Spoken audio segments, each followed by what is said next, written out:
and we'll have plenty more Lefties Losing at content with my next guest. And let's start with the Republican vice presidential candidate, JD Vance, doing the media's job for them and approaching Air Force Two to demand Kamala Harris answer some questions for a change. Meanwhile, his Democrat counterpart, Tim Walz, repeated a disgusting and verifiable lie that the left has been pushing about JD Vance. They claim that he wrote in his book, Hillbilly Elegy, that he had sex with a couch. Of course, that is untrue, but it hasn't stopped Governor Walz from referencing that lie.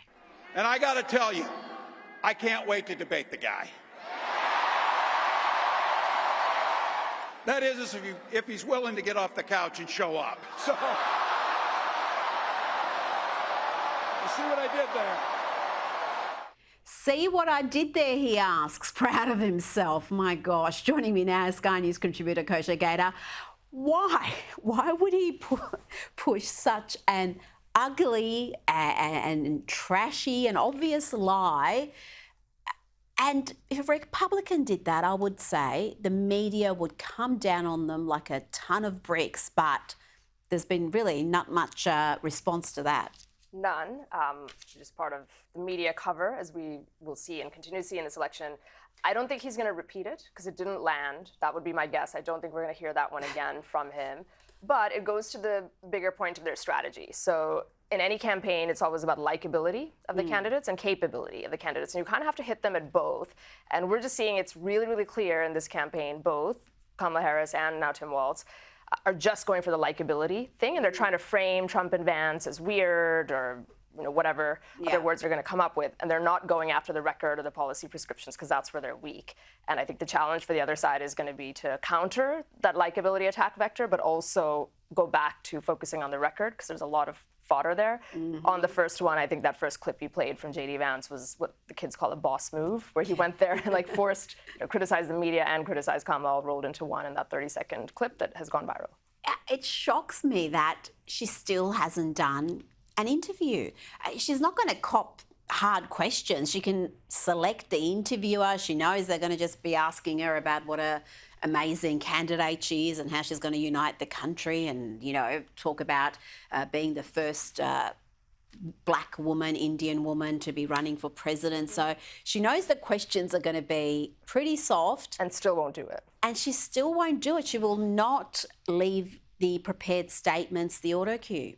Yeah, it really is interesting. And I guess it goes to that maybe it's on some level, it is a lack of confidence. And even with the very trusty media that, as you say, will give her softball questions, she just doesn't want to take any risk of piercing the veil of that likability that she's riding high on now for all those reasons. And since she came into this position with only 100 days left, or now 90 days left to go, there is a strategy that says she'll run out the clock and avoid it altogether, which is very frustrating. You can have a honeymoon that lasts that long, and I think she's counting on that. Now, this is far more serious for the Democrats than lies about couches. The issue of stolen valour has been raised in relation to Tim Walz. Questions are swirling around his military record. The Minnesota National Guard is disputing his military biography, saying he did not hold the rank of Command Sergeant Major at the time of his retirement, which came very conveniently, Kosha, just before he was due to be deployed to Iraq. This is an issue people care about. If you are willing to lie or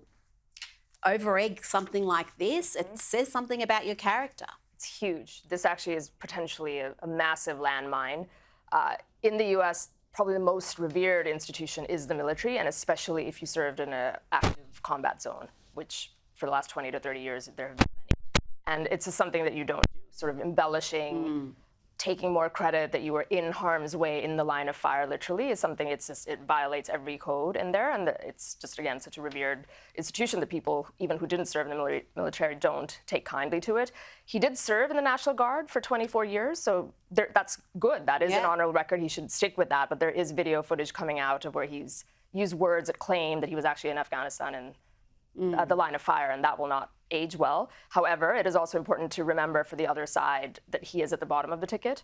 So there is, I think, a limitation to how much that'll damage the whole thing. And they, again, need to just not get distracted with this too much and keep their eyes trained on top of the ticket and all of Kamala's many vulnerabilities. Well, this is an issue that is going to come up in the debates, I think, the vice presidential debates in particular, because we know J.D. Vance did serve. He was boots on the ground in the battlefield, and yet former Speaker Nancy Pelosi questioned whether he'd been in combat. J.D. Vance has criticized him as never having been in combat. And, has he? Well, has J.D. Vance been in combat? Well, I think he was over in Iraq, I think. Oh, goodness me. I can't believe some of the things she said during this interview. It's always about projection with the left. And Nancy also has revealed that Joe Biden is not speaking with her since she encouraged him to step down from the 2024 race. Have you spoken to President Biden since he dropped out? No, I have not. Do you hope to? Yes, I hope to. Yeah. We're all busy. Is everything okay with your relationship? You'd have to ask him, but I hope so. I think we know why she made those absurd calls for him to be added to Mount Rushmore, like Biden up there with Jefferson and Washington.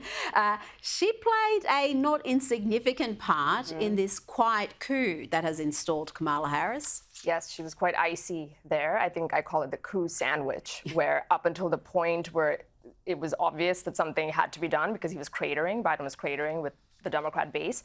She always was playing nice and was being supportive of him outwardly whenever asked. There are many clips about that. Then the moment came, and you're right, she is reportedly one of the key figures in the mutiny that the party staged against him. And then she's closing the sandwich with Mount Rushmore and very effusive things, and I think that's all part of the strategy. She knows exactly what she's doing.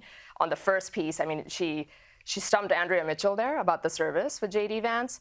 What she's doing and others are doing is they're trying to segregate between paratroopers, soldiers, artillerymen who actually are carrying weapons and fighting opposition versus those who are in other roles like doctors, lawyers, communication specialists, which is what J.D. Vance was. So she's trying to draw that distinction. But the point is he was in the battlefield and any bomb could be dropped on any base at any time for people, regardless of what role you're in. Versus Tim Walz he was in the war zone. He was in the war zone. He was in peril along with his fellow soldiers. He was a Marine, wasn't he? He was and again, you have to be pretty elite to be among the ranks of the Marines.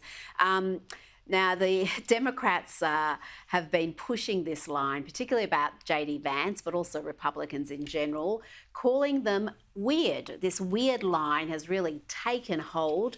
And the Trump campaign has used that very word to attack Harris's vice presidential pick, Tim Walz. Let's have a look at the ad. What could be weirder than signing a bill into law that requires schools to stock tampons in boys' bathrooms? Or weirder than signing legislation allowing minors to receive sex change operations?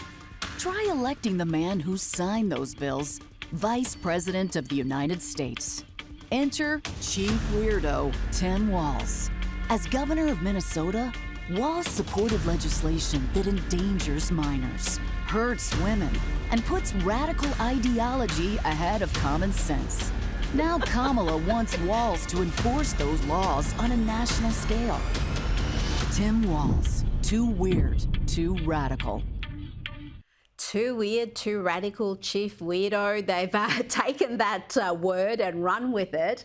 And I know you said Walz is Veep, so it's really Kamala's got to be their focus of the Republicans' campaign. But the fact that she has picked this radically left running mate, given her record is very left-leaning, the most left-leaning senator, I think it was judged in 2019, that says something. And some of the things he has backed, like putting sanitary products in boys' bathrooms in schools, fourth graders, giving access to really quite irreversible treatments for very young people who think they're in the wrong body, also giving driver's licenses to illegal immigrants. I mean, that has got to hurt the Democrats coming up into the election. The two places where the VP pick does matter is one is exactly what you said. It's a reflection of the thinking and judgment of the top of the ticket. So it is sort of a mirror back to Kamala, who made that decision for various reasons, reportedly. And then the other cardinal rule they say with the VP is whoever you pick, the upside historically doesn't show that they necessarily help carry a particular state or a geography, but the downside does. So it has to be someone who does no harm to your ticket. Yeah. There's a lot there, to your point, where his positions on record, because he's a sitting governor and he was a sitting congressman before that, are very much to the left of the center of gravity of the country. It really is.